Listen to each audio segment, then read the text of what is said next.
नमस्कार, मी ज्ञानदा कदम, करिअर मंत्री. आमच्या विशेष कार्यक्रमात आपल्या सगळ्यांचं स्वागत. खरं तर 11वीची प्रवेश प्रक्रिया नुकतीच सुरू झाली आहे. बऱ्याचशा विद्यार्थ्यांचा ओढा हा आपल्याला कॉमर्स शाखेकडेही पाहायला मिळतो आणि खरं तर आधीपासनं कॉमर्समधलं करिअर म्हणजे बँकिंग क्षेत्रातली संधी हे एक सर्वसाधारणपणे बोललं जातं, परंतु आता चित्र खूप मोठ्या प्रमाणात बदललं आहे.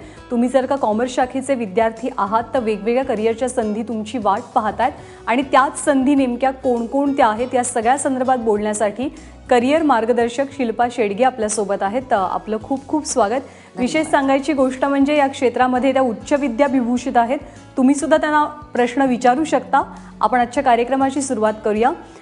खरं तर कॉमर्स क्षेत्र म्हटलं की काही टिपिकल करिअर आपल्या नजरेसमोर येतात, पण आता खूप वेगवेगळ्या करिअरचा ऑप्शन पण आहे. तर कॉमर्स शाखेचे जर का तुम्ही विद्यार्थी असाल तर तुम्ही कोणकोणत्या क्षेत्रात करिअर करू शकाल?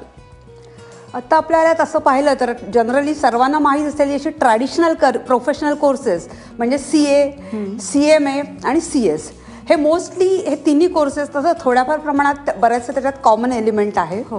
आणि CMA म्हणजे आधी पूर्वी हा ICWA या नावाने हा कोर्स ओळखला जायचा.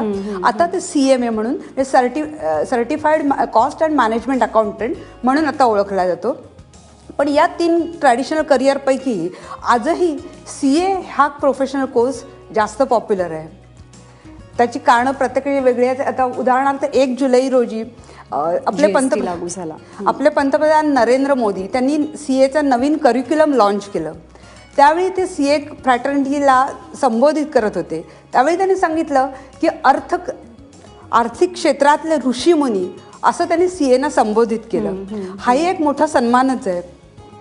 आणि केवळ या सन्मानापुरतं मर्यादित माहीत असंच नाही आहे, तर CAसाठी संधींचा सुकाळ आहे. आत्ता नवीन लागू झालेला GST आणि रेरा कायद्यामुळे तर या अजूनही संधींचं क्षेत्र विस्तारतच गेलं आहे. पण ह्या CA करिक्युलममध्ये आता जे चेंजेस आलेत 1 जुलैपासून, तर त्यात त्यांनी काय बेसिकली केलं आहे तर जास्त त्यांनी उद्योगाभिमुख आणि नवीन इंडस्ट्रीचे ट्रेंड्स त्याच्याप्रमाणे हा सिलेबस मॉडिफाय करण्याचा प्रयत्न केलेला आहे. थोडा सर्वात महत्त्वाचा चेंज त्यातला म्हणावा असेल तर पूर्वी जी CPT एक्झाम होती ती जाऊन आता फाउंडेशन एक्झाम आलेली आहे. हा खूप मोठा बदल म्हणता येईल, कारण पूर्वी CPT एक्झाममध्ये केवळ 2च पेपर असायचे आणि दोन्ही ऑब्जेक्टिव्ह टाईपचे होते. आता त्या फाउंडेशन एक्झाममध्ये 4 पेपर आहेत आणि 4 पेपरमधले 2 ऑब्जेक्टिव्ह आहेत, 2 थिअरी पेपर आहेत. नॅचरली थोडंसं CPTपेक्षा फाउंडेशन कोर्स थोडा टफर कोर्स झालेला आहे. आणि कारण ते सगळं हे करण्यासाठी ग्लोबलायझेशनच्या दृष्टीने हे उचललेलं हे पाऊल आहे. CA कोर्स अधिकाधिक कशी क्वालिटी मेंटेन करता येईल त्या दृष्टीने त्यांनी हे फाउंडेशन कोर्समधल्या सिलेबसचा चेंज केलं आहे. पण आता आपण पाहिलं तर हेच केवळ रिझन आहे का? हे जरी CA, CMA, CS हे सगळे म्हणजे कॉम्पिटिटिव्ह कोर्सेस असले तरी CAकडे विद्यार्थी जास्त आकर्षित होतात. कारण एक तुम्ही पाहिलं कॉमर्समध्ये ॲडमिशन घेतलेला कुठचाही विद्यार्थी त्याला तुम्ही विचारा, त्याचं स्वप्न असतं मला CA व्हायचं आहे. आणि हे आजचीच गोष्ट नाही आहे. मी 25-1 वर्षापूर्वीसुद्धा मला आठवतं आहे की जेव्हा मी 10वी झाले, SSC बोर्ड होतं, त्यावेळेला गुणवत्ता यादीत पहिला आलेला मुलगा म्हणाला मला CA व्हायचं आहे, कॉमर्सला जायचं आहे. तो म्हणाला नाही की मला सायन्सला जायचं आहे. आणि तोच जो मुलगा कॉमर्सला जाऊन CA झाला तोच आज मॅरिको इंडस्ट्रीचा CFO आहे, विवेक कर्वे. सो CA तुम्हाला किती ऑपॉर्च्युनिटीज मिळतात आणि त्यासाठी तुम्हाला खूप फ्लेक्झिबिलिटी असते. तुम्हाला स्वतःचं व्यवसाय काढायचा असेल तरी ते CAमध्ये शक्य होतं. रोजगाराचे ऑपॉर्च्युनिटी तर खूप आहेत, विविध क्षेत्र आहेत. कुणाला अकॅडमिक क्षेत्रात करिअर करायचं असेल तरी तो ऑप्शनही अवेलेबल आहे.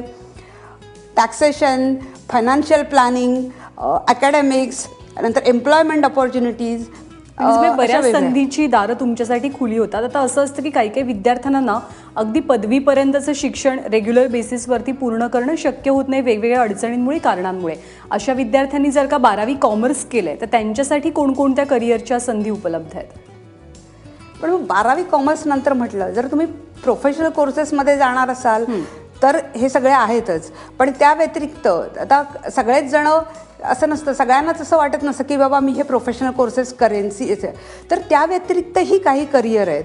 पण शेवटी तुमचा त्या शाखेकडे किती ओढा आहे आणि त्यातलं तुमचं शून्य किती मेहनत घेण्याची तयारी आहे यावर आहे. आता फॉर एक्झाम्पल CA सुद्धा जे सांगतात की त्याच्यासाठी ग्रॅज्युएशन पूर्ण केलं ते 12वी नंतरच हा कोर्स सुरू केला जातो किंवा हे CMA CS. आता हे जे मुलं CA नाही जात तर ते CMA म्हणजे कॉस्ट मॅनेजमेंट अकाउंट. अच्छा, तो कोर्स काय आहे?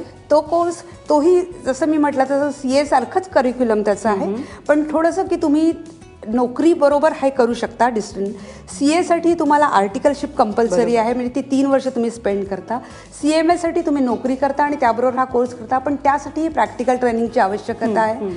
आणि व्यवसायाभिमुख करण्याच्या दृष्टीने त्यांनीही त्यांच्या करिक्युलममध्ये soft skill, communication skills, IT training याचा अंतर्भाव केलेला आहे. CS कोर्स नेमका काय आहे? कारण तोही बऱ्यापैकी मुलांमध्ये पॉप्युलर, त्याची चर्चाही ऐकताना आपण पाहत असतो. बरोबर आहे. आजकाल खूप ट्रेंड मुलांचा वाढला आहे की CS या कोर्सकडे जायचं.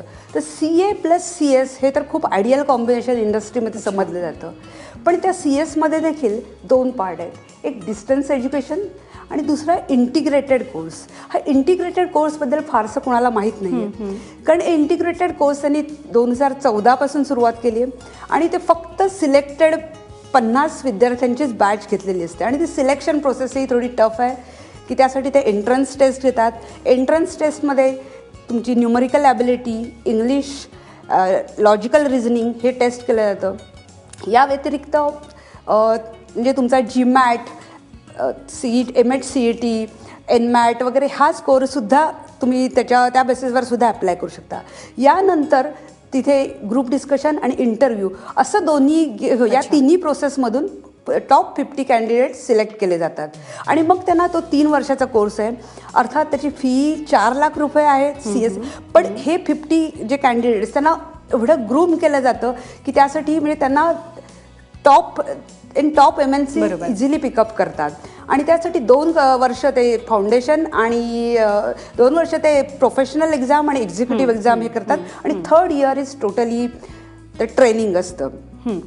हे जनरली ट्रॅडिशनल कोर्सेस आहेत. अगदी थोडक्यात आपण मुलांना ह्याची पण माहिती देऊयात का, की जे माहीत नाही आहेत आत्तापर्यंत की म्हणजे कॉमर्स क्षेत्रातनं पुढे जाऊन तुम्ही काय करू शकता, अशा कोर्सेसची आपण अगदी थोडक्यात माहिती देऊयात का? कारण साहजिक आहे की बऱ्याचशा लोकांना आत्ता ज्या हळूहळू डेव्हलप होतात एक ॲक्च्युअरीज हे करिअर अजून विद्यार्थ्यांमध्ये तेवढं पॉप्युलर झालेलं नाही, पण हळूहळू म्हणजे मुलांच्याच त्याच्याकडे ओढा वाढला आहे. पण फक्त त्या ॲक्च्युअरीजसाठी हे आवश्यकता आहे की तुमचं मॅथ्स आणि स्टॅटिस्टिक्सचं नॉलेज खूप साऊंड असलं पाहिजे. याबरोबरच खूप चांगले कम्युनिकेशन स्किल्स वगैरे या गोष्टीची रिक्वायरमेंट आहेच, पण या ॲक्च्युअरीजसाठी तर ते करिक्युलम थोडं कसं होतं तर आपण ते बघूया.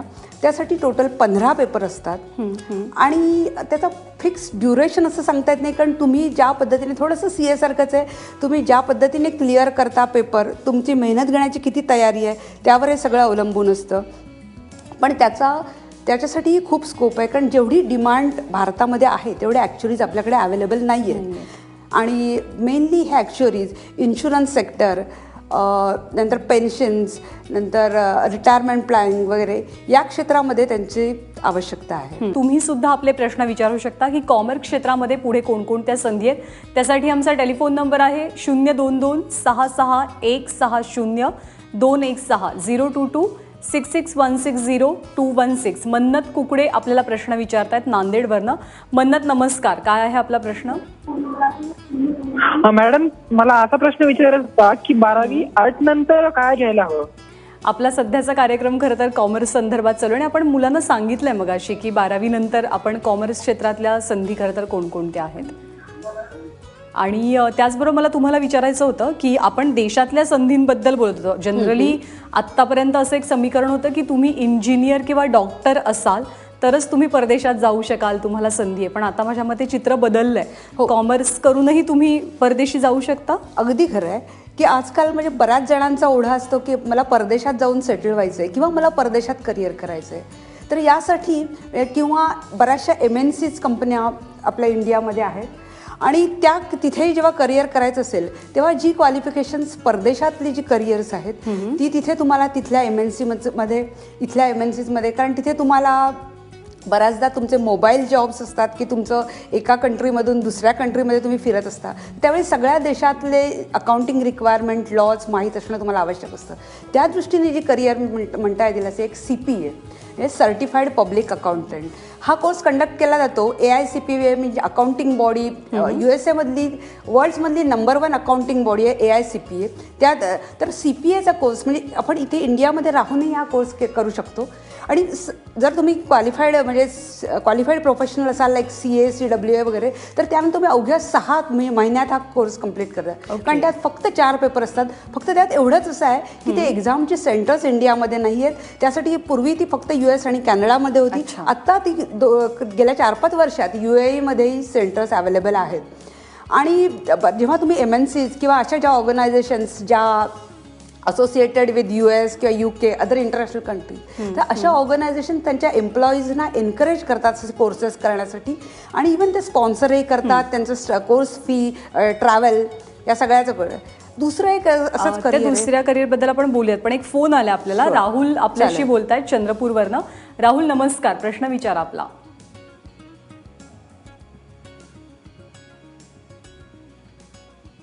राहुल, आवाज येतो तुमच्यापर्यंत. कदाचित त्यांच्याशी आपला संपर्क तुटलेला आहे, पण तुम्ही दुसऱ्या एका करिअर ऑप्शन बद्दल सांगा. दुसरं एक असंच करिअर आहे CFA चार्टर्ड फायनान्शियल अनालिस्ट. यालाही इंटरनॅशनल रेकग्निशन आहे. यामध्ये एक ॲडव्हान्टेज असं आहे की तुम्ही याची सेंटर्स इंडियामध्येही आहे, इथूनही तुम्ही ह्या एक्झाम देऊ शकता. आणि ज्यांना इन्व्हेस्टमेंट बँकिंगमध्ये करिअर करायचं आहे त्यांच्या दृष्टीने हा CFA हा खूप चांगला कोर्स आहे. याचे 3 लेवल्स असतात. फर्स्ट लेवलला तुम्हाला बेसिकली त्याचा MCQ टाईप क्वेश्चन्स असतात.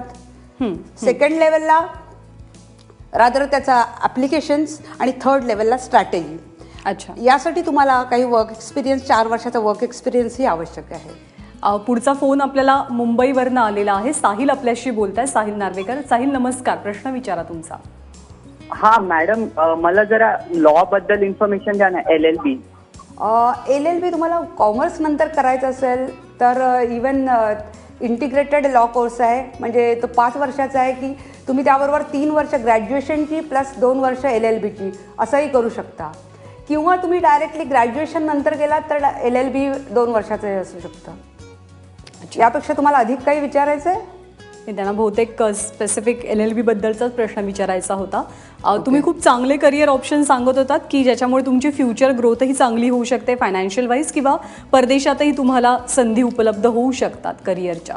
तर त्याच्याबद्दल आपण बोलू. तर अजूनही आता जसं मी CFA बद्दल बोललो, तर त्यासाठी हा CFAचा प्रिफरन्स खूप विद्यार्थ्यांमध्ये आता वाढतोय. कारण हे हायेस्टली पेड करिअर. ओके. आणि एवढ्या लठ्ठ पगाराची नोकरी मिळत असल्यामुळे बऱ्याचशा विद्यार्थ्यांचा ओढा तिकडे गेलेला आहे. पण याचबरोबर आता एक नवीन रॅपिडली डेव्हलप होत जाणारं करिअर आहे. म्हणजे एक अकाउंटिंग बॉडी UK मधली SCCA association of certified chartered accountants, त्यांच्यातर्फे वेगवेगळे कोर्सेस इथे 6 महिन्यापासून, या कोर्सची ड्युरेशन 6 महिन्यापासून 2 वर्षापर्यंत आहे. आणि ह्या ज्या कोर्सेस आहेत तुम्हाला ग्लोबल रेकग्निशन आहे. तुम्ही बऱ्याचशा ठिकाणी, तुम्हाला बऱ्याचशा कंट्रीजमध्ये, ऑस्ट्रेलिया, कॅनडा, न्यूझीलंड वगैरे अशा काही कंट्रीज आहेत, तिथे तुम्हाला म्हणजे इवन तिथे visa, immigration process it's fast होते हे करिअर केल्यामुळे. आणि हे तुम्ही 12वी नंतरही हे कोर्सेस करू शकता. आणखी एक फोन आलाय. खुशी बोलते आपल्याशी पुण्यावरनं. खुशी, हा नमस्कार, प्रश्न विचारा. माझा क्वेश्चन हा आहे की MBA नंतर काय करू शकतो, MBA घेऊन काय करू शकतो? ओके, MBA केलेलं असेल तर MBA तुम्ही कोणत्या फील्डमध्ये केलंय? स्पेशलायझेशन काय आहे? कॉमर्स, म्हणजे मला करायचं MBA. मी आता 10th पास आउट झाली आहे. तर मग कॉमर्स घेऊन MBA केल्यानंतर मी काय करू शकते अजून? आता MBA तुम्ही MBA फायनान्स करणार, पण त्यासाठी तुम्ही बघितलं पाहिजे MBAसाठी जर ॲडमिशन घ्यायची असेल तर कोणत्याही मॅनेजमेंट कॉलेजला घेण्यात अर्थ नाही. रेप्युटेड इन्स्टिट्यूटमधून घेतलं, MBA केलं तर त्या दृष्टीनं तुम्हाला पुढे करिअर ऑपॉर्च्युनिटीज खूपच अवेलेबल आहेत. आणि जर समजा ते पॉसिबल होत नसेल, आणि MBA हा ऑप्शन तुम्हाला शेवटी नंतर ग्रॅज्युएशन नंतरच अवेलेबल आहे, आणि त्यावेळी तुम्हाला कॅट द्यायला हवी. आणि त्या एंट्रन्स टेस्टमध्ये तुम्हाला किती तुमचा स्कोअर होईल, ग्रुप डिस्कशन, पर्सनल इंटरव्ह्यू, या सगळ्यातून तुमची ती सिलेक्शन प्रोसेस वर्क होते. आणि त्यानुसार कुठल्या मॅनेजमेंट इन्स्टिट्यूटला तुम्हाला ॲडमिशन मिळणार हे ठरत असतं. बट मीन वाईल त्यामुळे ते क्वाईट अनसर्टन असतं की तुम्हाला नक्की कुठे मिळेल. तर तुम्ही तोपर्यंत दुसरे कोर्सेसही साईड बाय साईड करू शकता. म्हणजे तुम्हाला जर चांगल्या इन्स्टिट्यूटमध्ये ॲडमिशन नाही मिळाली तर कुठल्याही, आजकाल मॅनेजमेंट कॉलेजेस एवढी झाली आहेत आणि कोणत्याही कॉलेजमध्ये ॲडमिशन घेतली तर काय थोडक्यात बेरोजगारांच्या संख्येत भर पडते. तर त्यापेक्षा चांगलं मिळत नसेल तर दुसरा काही ऑप्शन ट्राय करावा असं मी सजेस्ट करते. ठाण्याहून पुढचा फोन आलेला आहे. महेश काळे आपल्याशी बोलतात. नमस्कार महेश, काय प्रश्न आहे? मॅडम मी ठाण्याहून बोलतोय. मला बॅक बद्दल चौकशी करायची मुलाला. Back means bachelor accounting and finance याबद्दलच तुम्हाला म्हणायचं ना?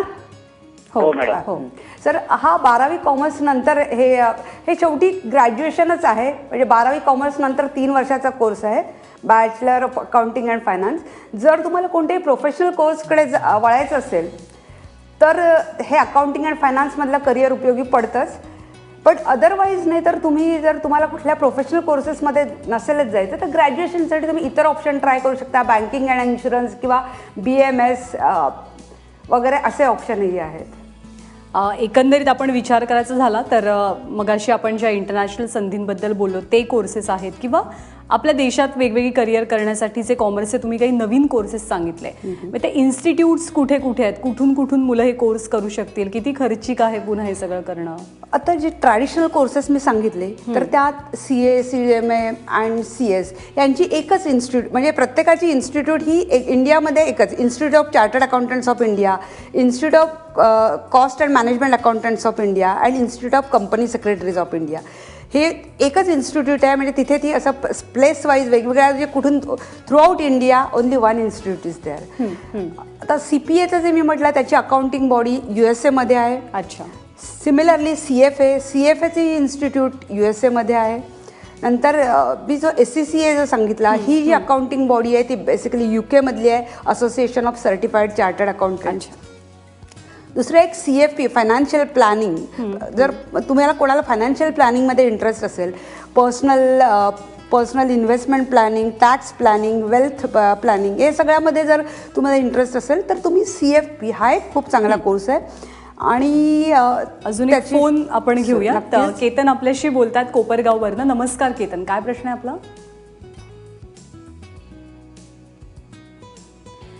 केदार आपल्याशी बोलतात कोपरगाववरनं. केदार नमस्कार, प्रश्न विचारा आपला.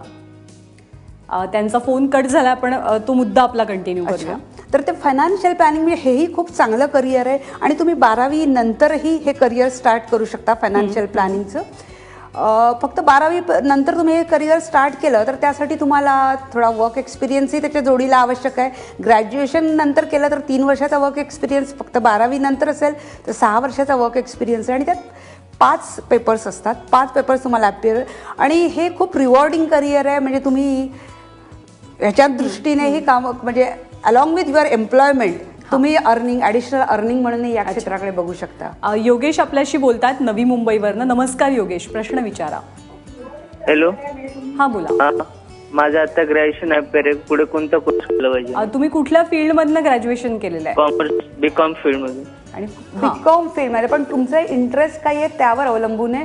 तुम्हाला प्रोफेशनल करिअर करायचं आहे की नक्की, म्हणजे कशा दृष्टीने, की तुम्हाला जर प्रोफेशनल बँकिंग क्षेत्रामध्ये, बँकिंग क्षेत्रामध्ये, तर मग बँकिंग क्षेत्रासाठी करिअर करायचं असेल तर वेगवेगळ्या एक्झाम्स असतात ज्या बँकिंग बोर्ड, त्याच्यात बँकिंग सिलेक्शन बोर्डमधून ज्या एक्झाम्स असतात, कॉम्पिटेटिव्ह एक्झाम्स असतात, त्या एक्झाम्स तुम्ही द्या.